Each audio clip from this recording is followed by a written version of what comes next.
हरियाणा में सीएम धामी का धुआंधार प्रचार। पुंडरी में की विशाल जनसभा। बीजेपी प्रत्याशी सतपाल जांबा के पक्ष में की लोगों से वोट की appeal.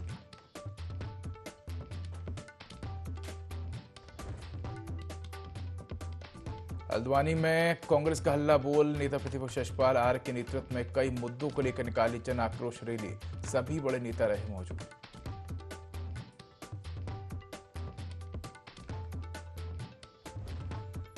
Bharat Bangladesh cricket match के खिलाफ संतों का आक्रोश। गृह मंत्री को पत्र लिखकर की मैच रोकने की मांग नहीं माने जाने पर लेंगे अग्नि समाधि।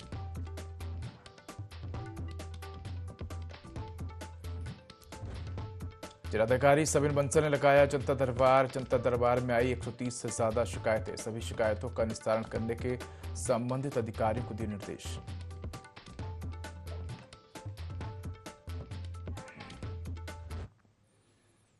नमस्कार, मैं हूं देवभूमि लाइव में आपका स्वागत है। बुलेटिन की शुरुआत करेंगे तमाम बड़ी खबरों के साथ। हरियाणा में बीजेपी के स्टार प्रचारक और उत्तराखंड के मुख्यमंत्री पुष्कर सिंह धामी का धुआंधार प्रचार जारी है। ऐसे में सीएम ने पुंडीर में चुनावी जनसभा को संबोधित किया। सीएम ने भाजपा सरकार की उपलब्धियां बताते हुए बीजेपी के प्रत्याशी सतपाल जांबा के पक्ष में जनता से वोट की अपील की।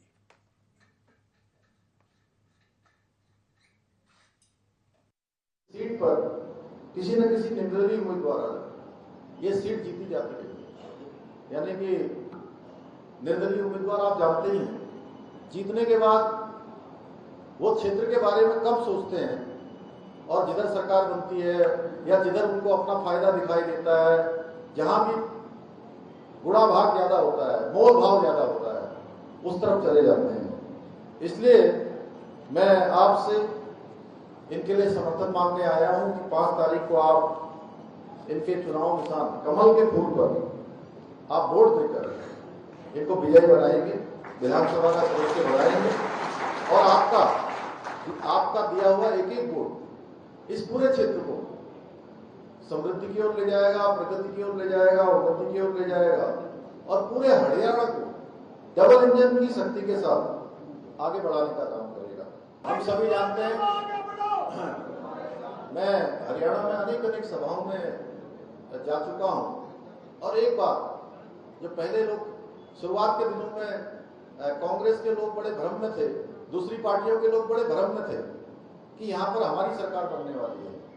लेकिन मैं आपको बताऊं, मैं लगभग 10वीं सभा में आज आप सबके बीच में आया हूं और आपकी तरह ही जो ऊर्जा मुझे आप सब में दिखाई दे रही है, वो ऊर्जा मुझे पूरे हरियाणा के अंदर दिखाई दे रही है और मेरे मन में कोई संशय नहीं है। मैं आप सबके बीच में कह रहा हूं कि यहाँ पर डबल इंजन फिर से बनने वाला है, डबल इंजन लगने वाला है, फिर से कमल मिलने वाला है, भाजपा की सरकार बनने वाली है। हरियाणा में विधानसभा चुनाव को लेकर बीजेपी अपना पूरा दमखम दिखा रही है। ऐसे में बीजेपी के स्टार प्रचारक और उत्तराखंड के मुख्यमंत्री पुष्कर सिंह धामी मुफाना पहुंचे, जहां उन्होंने चुनावी जनसभा को संबोधित किया। साथ ही बीजेपी प्रत्याशी रामकुमार गौतम के पक्ष में लोगों से वोट की अपील की और जनता को सरकार की उपलब्धियों से भी रूबरू कराया।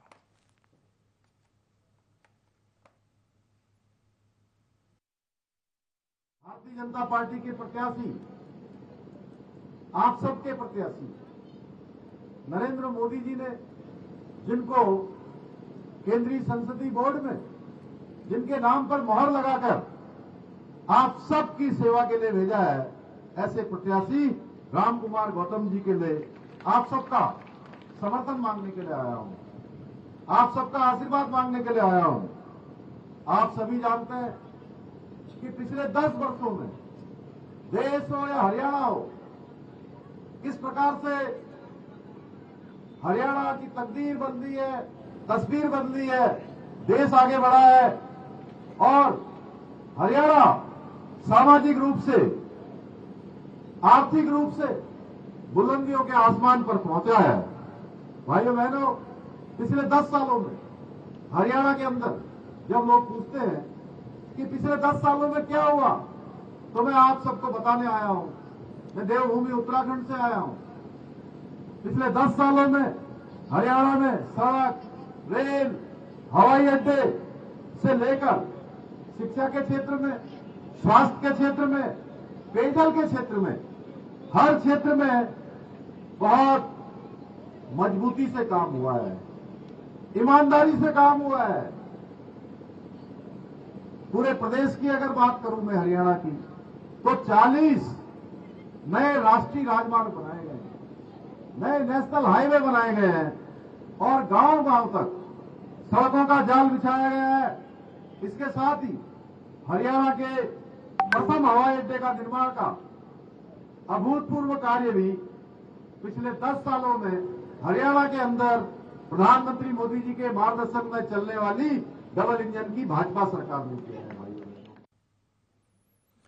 हरिद्वार में भादरबाद क्षेत्र के पंचपुरी गढ़मीरपुर के राजपुर में धार्मिक स्थल की आड़ में टेहरी बांध परियोजना पुनर्वास मंडल ऋषिकेश सिंचाई विभाग के अधीन 255 पट्टेदारों में से एक पट्टेदार ने सिंचाई विभाग की जमीन पर अवैध बस्ती को विकसित करना शुरू कर दिया है और एक मुस्लिम धार्मिक स्थल को इस कॉलोनी का सुरक्षा कवच बनाकर खड़ा कर दिया है, ताकि अगर इस जगह पर प्रशासन की ओर से कार्रवाई कराई जाएगी तो ये मुस्लिम धार्मिक स्थल यहाँ बवाल खड़ा करने का कार्य करेगा।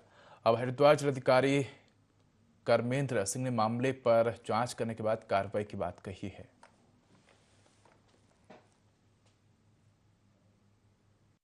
एक का है, ख का है या फिर जो है वो 3 या 4 का है, क्योंकि श्रेणी 3 और 4 की भूमियों के बारे में शासन ने रिपोर्ट मांगी है और हमने उसको वहाँ पे भेजा हुआ है।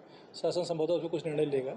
और उसके अलावा अगर श्रेणी आसामी पट्टे हैं, कोई वृक्षारोपण का पट्टा है, किसी अन्य प्रकृति का पट्टा है, तो उसमें जो है पट्टे का एक अवधि होती है, उस अवधि के बाद उस पट्टे को वैलिडिटी नहीं होती। अगर ऐसा पट्टा है तो उसको खाली कराया जाएगा, उसको निरस्त भी किया जाएगा उनका नाम जो है। लेकिन कतिपय सूचनाएं हमने भेज रखी हैं शासन को जो श्रेणी 3 और 4 की मांगी गई हैं। अगर उस श्रेणी में आता है तो निश्चित तौर पर उस पर शासन से करेगा।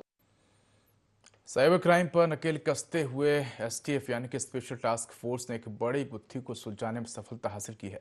एसटीएफ के एसएसपी नवनीत सिंह के नेतृत्व में एसटीएफ ने फर्जी सिम कार्ड उपलब्ध कराने वाले मास्टरमाइंड को हरिद्वार के मंगलोर क्षेत्र से गिरफ्तार किया है और उसके कब्जे से 1816 SIM card, 2 chequebook, 5 mobile phone और 2 बायोमेट्रिक डिवाइस बरामद की गई हैं।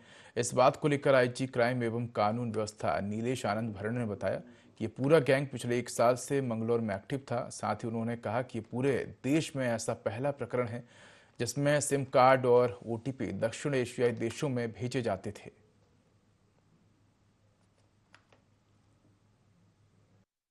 एसटीएफ ने जो है मंगलोर बेस जो है एक बड़ा गैंग जो है ऑपरेट हो रहा था, जो कि विदेशों में जो है सिम कार्ड ओटीपी बेचने का कार्य करता था। ये पूरा गैंग पिछले 1 साल से यहाँ एक्टिवेट था। अब तक के 35 ऐसे केस जो है भारत में इसके माध्यम से जो है वो दर्ज है, जिसमें 1 करोड़ से ज्यादा की जो है वो साइबर फ्रॉड की डकैती जो है बंगाल में है, 10 लाख से ऊपर की डकैती उत्तराखंड में भी है, गोपेश्वर में। तो 2 मामले जो है इसमें उत्तराखंड के और 35 से ज्यादा मामले जो है भारत में जो इन सिम कार्ड्स को के माध्यम से जो है साइबर ठगी की गई। तो ये एक बहुत बड़ा मामला जो है ये उत्तराखंड पुलिस एसटीएफ ने जो है इसको क्रैक किया है। आदि गुरु शंकराचार्य की तपोस्थली और धार्मिक तीर्थाटन पर्यटन नगरी ज्योतिर्मठ प्लास्टिक मुक्त कराया जाएगा। वहीं आवारा घूम रहे गौवंश का जीवन बचाने के लिए गौशालाएं भी खोली जाएंगी। नगर परिषद के अधिशासी अधिकारी एचएस रुतेला ने बताया कि गौशाला में 24 गायें रखी गई हैं, इनकी संख्या आगे बढ़ाई जाएगी।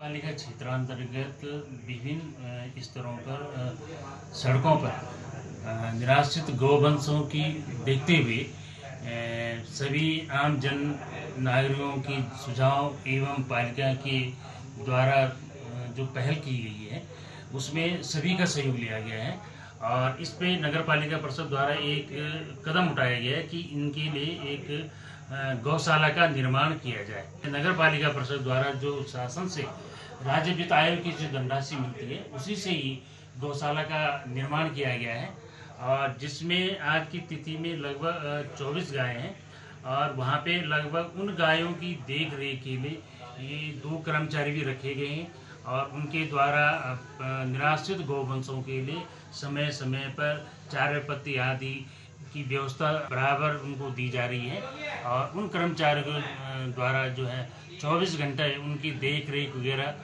पूर्ण रूप से की जा रही है। राजस्थान नेशनल टेबल टेनिस प्रतियोगिता के गोल्ड मेडलिस्ट और रुद्रपुर राज्य ओलंपिक खेलों के सिल्वर मेडल विजेता सभी सरस्वती विद्या मंदिर इंटर कॉलेज ज्योतिर्मठ के खिलाड़ी बच्चों का Jyotirmath table tennis training centre और सरस्वती विद्या मंदिर इंटर कॉलेज ज्योतिर्मठ विद्यालय प्रबंधन ने स्वागत अभिनंदन समारोह आयोजित किया, जिसमें टीसीपी बद्रीनाथ टैक्सी स्टैंड से लेकर मुख्य बाजार मारवाड़ी चौक तक एक अभिनंदन रैली समारोह का आयोजन किया गया, जिसके तहत विद्यालय की घोषित टीम द्वारा रैली की अगुवाई करने अपने मधुर बैंड की धुनों के साथ की गई। विभिन्न प्रतियोगिताओं में मेडल विजेता सरस्वती विद्या मंदिर इंटर कॉलेज के होनहार टीटी खिलाड़ी लिटिल चैंप जिप्सी वाहनों में बैठकर अपने मेडलों और ट्रॉफियों के साथ हाथ हिलाते हुए सभी लोगों का अभिवादन स्वीकार करते नजर आए।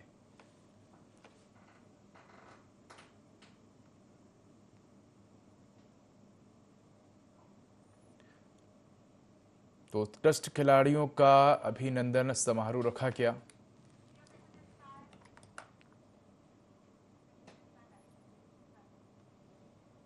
थराली नगर पंचायत के तत्वावधान में आदर्श इंटर कॉलेज थराली और बालिका इंटर कॉलेज के स्कूली बच्चों, नगर पंचायत कर्मियों, तहसील वन विभाग समेत पुलिस विभाग के कर्मियों ने जागरूकता रैली निकालकर थराली नगर को स्वच्छ बनाने का आह्वान किया। जागरूकता रैली को कोट डीप से उपचाराधिकारी थराली अबरार अहमद ने हरी झंडी दिखाकर रवाना किया, जहां से रैली थराली बाजार होते हुए स्टेट बैंक थराली और वापसी करते हुए रामलीला मैदान पहुंची। स्कूली बच्चों ने जागरूकता रैली के माध्यम से थराली नगर को स्वच्छ और साफ सुथरा बनाने की अपील की।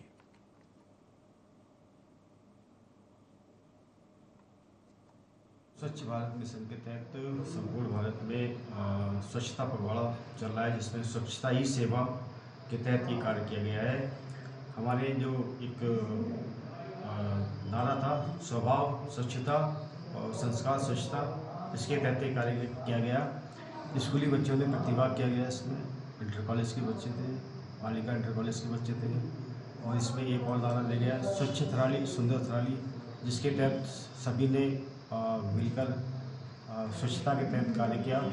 ये स्वच्छता पखवाड़ा चल रहा है 2 अक्टूबर से 2 अक्टूबर तक, 17 सितंबर से 2 अक्टूबर तक स्वच्छता पखवाड़ा चल रहा है। इसी के अंतर्गत आज हमने जो है प्रशासक महोदय ने ये कोटदीप से स्वभाव स्वच्छता संस्कार स्वच्छता, ये आज की रैली की थीम थी, और इसको घर घर तक हम लोगों को पहुंचाना है। और इसमें जो है दोनों स्कूलों के गर्ल्स और बॉयज़ दोनों स्कूलों के बच्चों ने लगभग 500 बच्चों ने आज की रैली में भाग लिया है। और इसमें वन विभाग हो गया, पुलिस विभाग हो गया, नगर पंचायत हो गई, और दोनों स्कूल हो गए, सब बच्चों ने और बड़ों ने, सब बाजार वालों ने भी, मतलब बहुत ही अच्छा रिस्पांस मिला है इस रैली का। 9 अक्टूबर को दिल्ली में होने वाले भारत और बांग्लादेश क्रिकेट मैच के खिलाफ संतों ने मोर्चा खोल दिया है। जूना अखाड़े के महामंडलेश्वर यति नरसिंहानंद गिरी ने हरिद्वार के कुलदेवी माने जाने वाली माया देवी मंदिर में मैच के विरोध में सांकेतिक धरना देकर इसकी शुरुआत की। मंदिर परिसर से आपको बता दें कि यति ने बांग्लादेश में हिंदुओं की स्थिति को लेकर अपना रोष व्यक्त करते हुए कहा कि एक तरफ वहां हिंदुओं को दुर्गा पूजा नहीं करने दी जा रही है और दूसरी तरफ हम लोग उसी देश के साथ मैच खेल रहे हैं। उन्होंने कहा कि इसके विरोध स्वरूप उन्होंने गृह मंत्री को पत्र लिखकर इसे रोकने की मांग की है। उन्होंने कहा कि यदि ऐसा नहीं होता है तो फिर विरोध में हरिद्वार या डासना पीठ में अग्नि समाधि लेंगे। यति के इस विरोध को हरिद्वार में भी समर्थन मिलना शुरू हो गया है। परशुराम अखाड़े के अध्यक्ष ने यति के इस मांग को जायज बताकर इसका समर्थन किया है। हमने निवेदन किया है, और अमित शाह जी केंद्रीय गृह मंत्री हैं भारत सरकार के, और क्रिकेट को, पूरी दुनिया के क्रिकेट को उनका बेटा संचालित करता है। हमने उनसे अनुरोध किया, भाई भारत सरकार से कह रहे हैं, भाई ये मत होने दो, ये हद है, ये अन्याय और अत्याचार की पराकाष्ठा, ये नहीं होना चाहिए। हमारे से पंडित अधीर कौशिक जी ने कहा ये भी हमारे साथ जाएंगे, यहाँ से बड़ी संख्या में अपने शिष्यों के साथ और संतों के साथ ये भी दिल्ली जाएंगे, उस दिन दिल्ली में ही रहेंगे। हम पूरा प्रयास करेंगे, कुछ भी हो जाए ये मैच नहीं होना चाहिए। देवभूमि पवित्र भूमि है, माँ गंगा जी का प्रांगण है, और यहाँ से आवाज पूरे विश्व में जाती है। यति नरसिंहानंद जी ने जो कहा है महामंडलेश्वर जी ने, उसका हम पूरा समर्थन करते हैं। जितना भी बल होगा, दल होगा, उतना हम इस मैच को रोकने का प्रयास करेंगे, लेकिन भारत में दिल्ली के अंदर ये मैच नहीं होगा। ये आह्वान है श्री अखंड परशुराम। हरिद्वार के एमबी इंटर कॉलेज से जिलाधिकारी के कार्यालय तक कांग्रेस के कार्यकर्ताओं ने प्रदेश बढ़ रहे महिला अपराध, भ्रष्टाचार और अधिकारियों की मनमानी को लेकर धामी सरकार के खिलाफ जन आक्रोश रैली निकाली। रैली में कांग्रेस प्रदेश अध्यक्ष करण महारा, नेता प्रतिपक्ष बालार और अल्तवानी से विधायक सुमित हृदय के साथ साथ कई वरिष्ठ नेता और कार्यकर्ता शामिल हुए। रैली के दौरान नेता प्रतिपक्ष यशपाल आर्य ने प्रदेश की धामी सरकार पर जमकर हमला बोला। उन्होंने कहा कि सरकार में अधिकारी अपनी मनमानी चला रहे हैं, महिलाओं के साथ अपराध बढ़ रहे हैं, प्रदेश में भ्रष्टाचार चरम सीमा पर है, लेकिन इसके बाद भी कोई कार्रवाई नहीं हो रही है। उन्होंने कहा कि जनता बीजेपी की नीतियों से परेशान हो गई है। लगातार भ्रष्टाचार बढ़ रहा है, बेरोजगारी बढ़ रही है, महिलाओं के ऊपर अपराध बढ़ रहे हैं और जो जनप्रतिनिधि है उनके साथ अन्याय हो रहा है। हारे हुए लोगों को लेकर प्रशासन के लोग कैंप लगा रहे हैं, कार्यक्रम कर रहे हैं और जो जीते हुए प्रतिनिधि है उनकी अनदेखी हो रही है, जो बहुत ही दुर्भाग्यपूर्ण है। और हम चाहते हैं कि जनता को राहत मिले, महंगाई से बेरोजगारी खत्म हो, महिलाओं के ऊपर अपराध कम हो, जनप्रतिनिधि के जो प्रोटोकॉल है उसका पालन हो और अधिकारी और कर्मचारी अपने हद में रहें और जनता की सेवा का रूप में काम करें। ये जो परेशानियां हैं, जनता की परेशानियां हैं, जिनको हम लेकर यहाँ पे आए हैं, भ्रष्टाचारियों को संरक्षण, बलात्कारियों को संरक्षण, ये भारतीय जनता पार्टी की सरकार दे रही है। अपराध का ग्राफ बढ़ता जा रहा है, भ्रष्टाचार का ग्राफ बढ़ता जा रहा है और गरीब आदमी की जो आय है वो गिरती जा रही है। महंगाई फोड़ के हर घर में परेशानी का मार दे रही है। और क्या राज्य की सरकार कर रही है? इन अधिकारियों को, ऐसे बदतमीज अधिकारियों को यहाँ पे रखा हुआ है जो फरियादियों के साथ बदतमीजी करते हैं। महिलाएं असुरक्षित हैं, लगातार आपराधिक घटनाएं बढ़ रही हैं कांग्रेस कमेटी के और भ्रष्टाचार ने सारी सीमाएं डाल दी है। आपदा से पूरा प्रदेश प्रभावित है और नौजवानों के हाथ में रोजगार नहीं है। ये प्रदेश के बहुत सारे मुद्दे हैं, लेकिन जो हल्द्वानी के मुद्दे हैं, जो नैनीताल के मुद्दे हैं, हल्द्वानी में नेशनल स्पोर्ट्स स्टेडियम की स्थापना कांग्रेस के सचिव लोकसभा और राज्यसभा की समिति में उत्तराखंड के सभी सांसदों को बतौर सदस्य नामित किया गया है। उनमें से राज्यसभा सांसद नरेश बंसल को भी शामिल किया गया है। राज्यसभा सांसद नरेश बंसल को रक्षा मामलों के लिए नामित किया गया है। राज्यसभा सांसद नरेश बंसल ने केंद्रीय नेतृत्व का आभार व्यक्त किया है। उन्होंने कहा कि युवा समिति मिनी संसद के रूप में काम करती है, जो निश्चित रूप से संसद के कामकाज को बेहतर से बेहतर बनाने में सहायक होगी।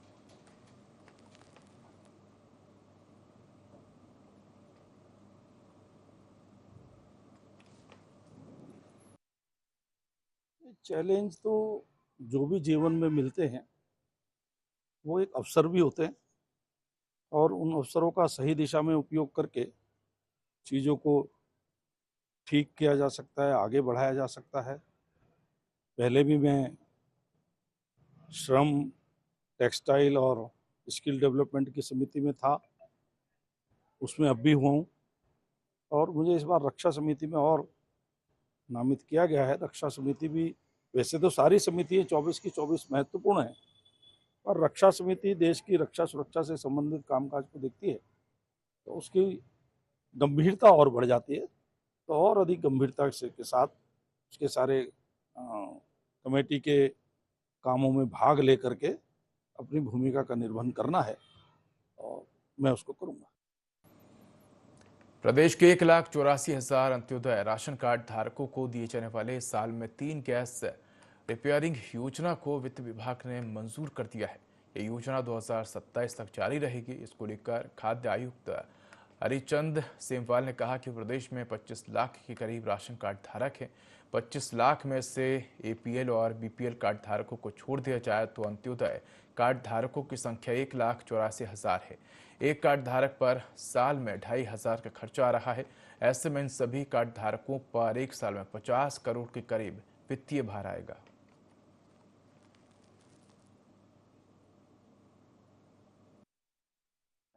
भारत सरकार के द्वारा राशन दिया जा रहा है जिनको, उनके राशन कार्ड होल्डर हमारे जो हैं 25 लाख के करीब पूरे प्रदेश में राशन कार्ड हैं। तो इसमें जितनी हमारी गरीबी रेखा के नीचे जो आ रहे थे, जिसको अंत्योदय कहा जा रहा है, अंत्योदय कार्ड धारक जो 1,84,000 परिवार करीब बताए जा रहे हैं, उनको सरकार, राज्य सरकार के द्वारा 3 फ्री गैस सिलेंडर दिए जाते हैं प्रतिवर्ष।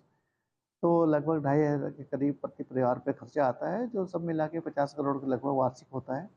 ये योजना लगातार चल रही है और इस पर किसी प्रकार का संशय नहीं है और राज्य सरकार के जो मैंडेट था और जो इनका घोषणा पत्र था उसके क्रियान्वयन के संबंध में विभाग के द्वारा इसे कार्रवाई की गई।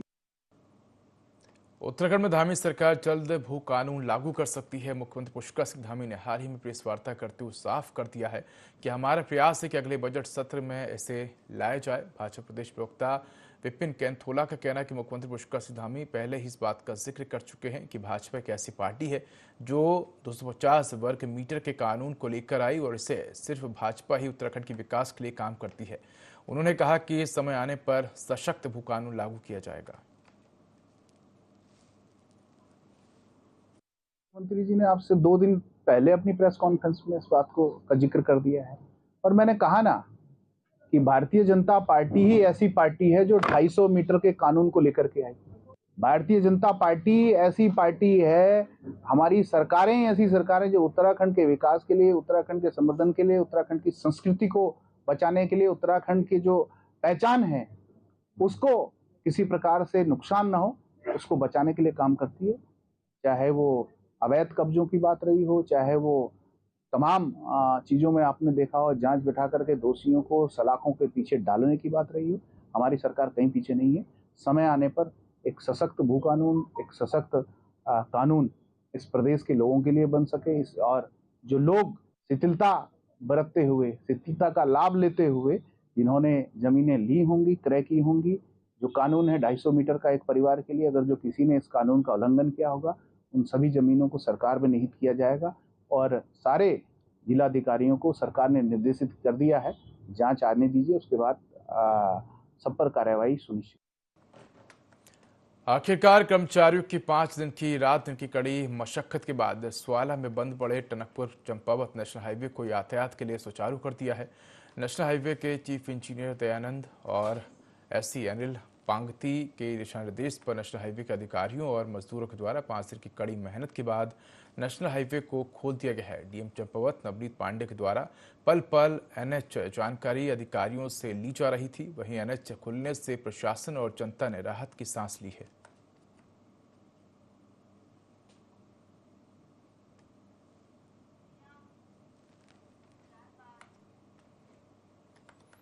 जिलाधिकारी संदीप तिवारी ने कर्णप्रयाग के भूधसाब क्षेत्र बहुगुणा नगर का निरीक्षण किया और प्रभावितों की समस्या सुनी। बहुगुणा नगर में भूधसाब के कारण 39 परिवार प्रभावित हैं। प्रभावित परिवारों को बमोत और ग्वाड़ में विस्थापन का प्रस्ताव शासन को पहले ही भेज दिया गया है।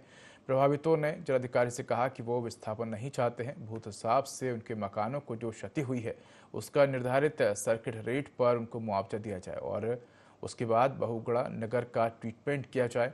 उपजिलाधिकारी ने बताया कि 39 परिवारों में से नेशनल हाईवे की कटिंग से प्रभावित 4 परिवारों को मुआवजा दिया जा रहा है और एक अन्य परिवार का प्रस्ताव शासन को भेजा गया है, जबकि 34 परिवारों को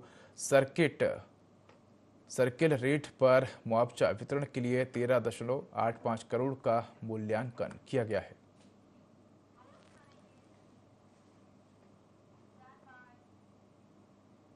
तो फिलहाल इस बुलेटिन में इतना ही। खबरों का अधिक अपडेट के लिए देखते रहिए IND24। नमस्कार।